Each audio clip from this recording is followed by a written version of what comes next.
Khalifa Aboubacar Seye, président du GIC Agrobusiness.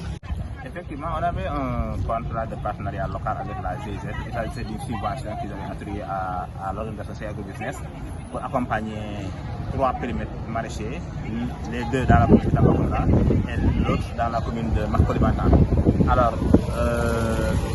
cette ferme fait partie des périmètres que nous devons accompagner, le CCF, les femmes de Tambacounda, qui sont là, que vous connaissez, qui sont en face du stade, dans les locaux de la gouvernance.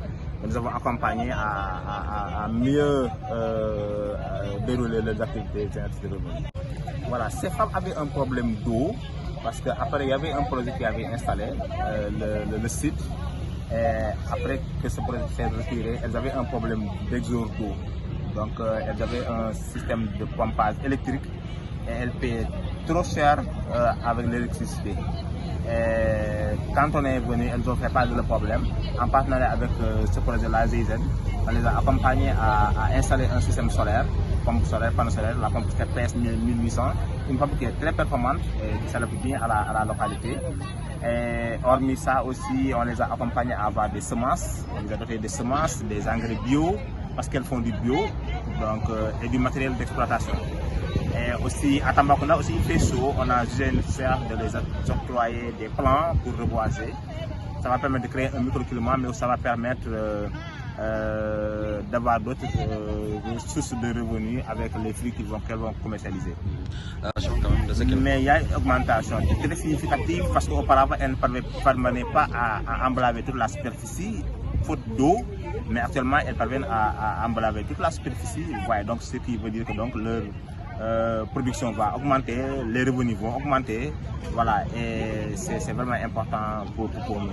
Et effectivement, elles ont bénéficié aussi de plusieurs sessions de formation sur la gestion et l'utilisation et la maintenance des infrastructures, mais aussi sur les techniques de maraîchage, et voilà, et sur la gestion aussi administrative et financière.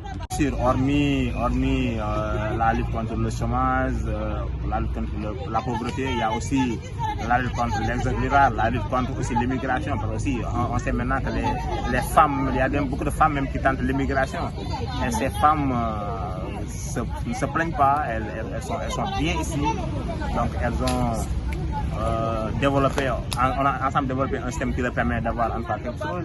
Voilà. Et effectivement, actuellement, c'est une fierté.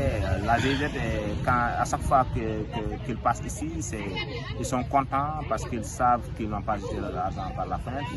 Il y a 12 mois sur 12, ces femmes sont en activité, ils sont contents et les femmes aussi ont posé d'autres soucis liés à l'agriculture. Ils ont une industrie agricole qui n'est pas fonctionnelle, une industrie piscicole qui n'est pas fonctionnelle. Et l'ambassadrice était là, la GIZ, le chef d'antenne de Tambacounda, de Dakar était là. Donc ils sont au courant et je pense bien qu'ils pourront en réagir par rapport à ça.